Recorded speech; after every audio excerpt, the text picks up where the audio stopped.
Kedatangan bangsa-bangsa barat ke Indonesia. Pelajaran kelas 8 semester 2.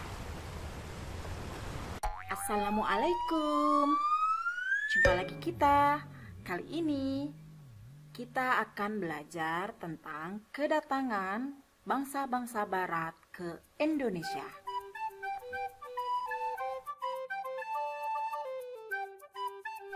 Tujuan pembelajaran kita kali ini adalah peserta didik mampu menjelaskan latar belakang kedatangan bangsa-bangsa barat ke Indonesia dengan benar. Yang berikutnya, peserta didik mampu menjelaskan proses kedatangan bangsa-bangsa barat ke Indonesia dengan tepat. Sebelum kita memulai pembelajaran, marilah kita berdoa terlebih dahulu. Berdoa dimulai. Berdoa selesai. Mari kita perhatikan peta berikut ini. Indonesia, negara yang sangat kecil ya, di antara negara-negara di dunia. Namun, penduduk Indonesia cukup lumayan padat. Sekarang kita perhatikan peta berikutnya. Indonesia selain dilalui oleh garis khatulistiwa, letak geografis Indonesia sangat strategis karena diapit oleh dua buah samudra, yaitu Samudra Hindia dan Samudra Pasifik. Sekarang, marilah kita perhatikan letak kedudukan Indonesia jika dilihat dari satelit.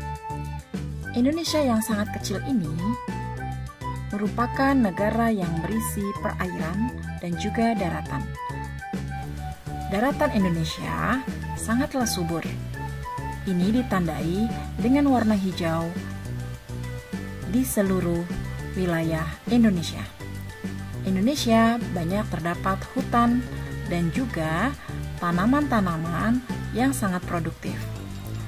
Oleh karena itu, Indonesia dijadikan sebagai paru-paru dunia.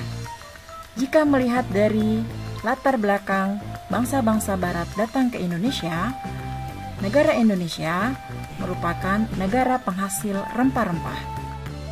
Peran Indonesia dalam perdagangan dan pelayaran antara Asia dan Eropa. Faktor utamanya, seperti yang kita telah lihat dalam peta tadi, letak geografis Indonesia berada pada jalur pelayaran Asia dan Eropa. Selanjutnya, Indonesia sebagai penghasil rempah-rempah. Nah, jika kita bicara masalah rempah-rempah, apa ya yang menjadi daya tarik Indonesia? Ya, Indonesia kaya akan beraneka ragam rempah-rempah. Di antaranya adalah cengkeh, kemiri,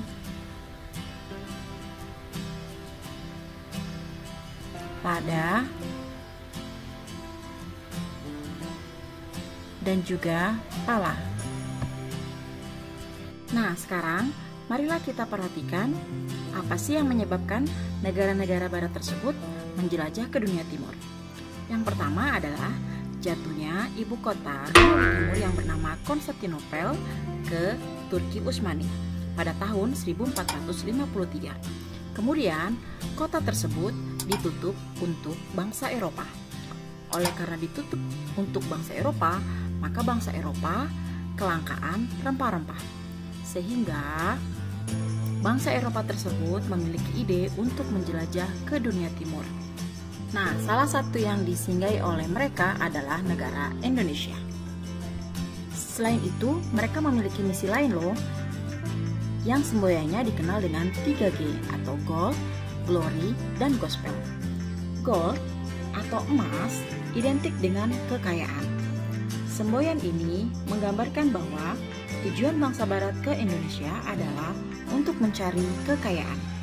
Itulah mengapa membuat mereka melakukan ekspedisi dan penjelajahan. Selanjutnya adalah Glory. Glory memiliki makna kejayaan bangsa. Kejayaan sebagai suatu bangsa ditunjukkan dengan kemampuannya menaklukkan wilayah lain dan luas daerah jajahannya. Yang terakhir adalah Gospel. Gospel adalah keinginan bangsa Barat untuk menyebarluaskan dan mengajarkan agama Nasrani, khususnya agama Kristen, ke bangsa-bangsa di Asia, Afrika, dan Amerika Selatan. Selanjutnya adalah berkembangnya revolusi industri di negara Eropa. Apa itu revolusi industri? Revolusi industri adalah pergantian atau perubahan secara menyeluruh dalam memproduksi barang dari yang sebelumnya menggunakan tenaga manusia atau hewan, kini menjadi tenaga mesin. Salah satu pengaruh revolusi industri yang sangat terasa adalah kegiatan transportasi. Penemuan mesin uap yang dapat dijadikan mesin penggerak perahu merupakan teknologi baru pada masa tersebut. Perahu dengan mesin uap merupakan penemuan sangat penting yang mendorong penjelajahan bangsa-bangsa Barat. Penemuan-penemuan lainnya adalah alat pemintal dan juga kompas. Selanjutnya adalah runtuhnya Kekaisaran Romawi. Setelah runtuhnya Kekaisaran Romawi pada tahun 476 Masehi, mengakibatkan kemunduran jalinan dagang antara Asia dengan Eropa, sehingga kehidupan wilayah tersebut semakin merosot. Zaman kemunduran ini disebut dengan istilah zaman kegelapan atau Dark Age dan membuat tatanan hidup bangsa-bangsa di Eropa sangat kacau balau. Perang Salib. Orang Kristen menamainya dengan Perang Salib, sementara orang Islam menamainya dengan Perang Suci. Perang ini mengakibatkan terputusnya hubungan perdagangan antara Eropa dengan Asia Barat dan memicu persaingan antar bangsa di Eropa untuk mencari dunia baru. Adapun faktor penyebab Perang Salib. Yang pertama adalah para penziarah Kristen dilarang mengunjungi Yerusalem. Keinginan merebut Spanyol yang telah dikuasai oleh dinasti Umayyah selama 7 abad. Yang berikutnya adalah usaha untuk mempersatukan kembali gereja Roma dengan gereja Romawi Timur seperti di Konstantinopel, Yerusalem, dan Alexandria yang dipelopori oleh Paus Urbanus.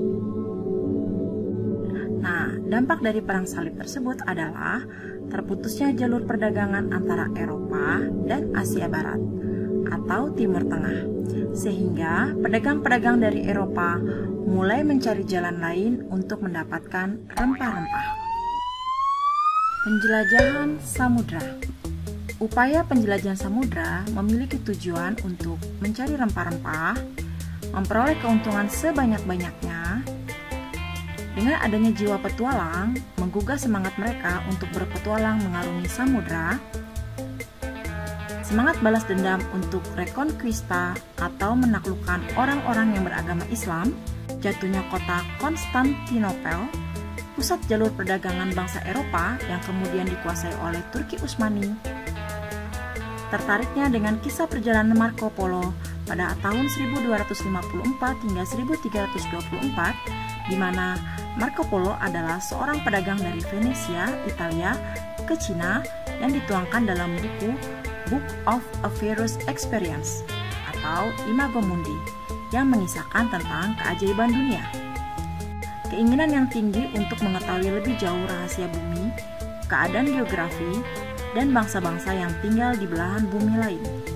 Terlebih kala itu telah ditemukannya teori heliosentris oleh Copernicus bahwa pusat peredaran tata surya adalah matahari. Planet-planet berputar mengelilingi matahari dan bumi berputar mengelilingi porosnya. Bentuk bumi tidak rata tetapi bulat. Yang terakhir adalah ambisi pencapaian dari 3G, Gold, Glory, dan Gospel. Selanjutnya adalah kemajuan iptek, ilmu pengetahuan dan teknologi. Dengan kemajuan iptek, mereka dapat mengembangkan teknik pembuatan kapal untuk mengarungi samudra dan menemukan mesin untuk persenjataan, kompas untuk penunjuk arah. Demikianlah pertemuan kita pada kali ini.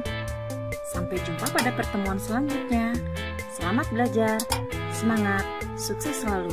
Assalamualaikum warahmatullahi wabarakatuh.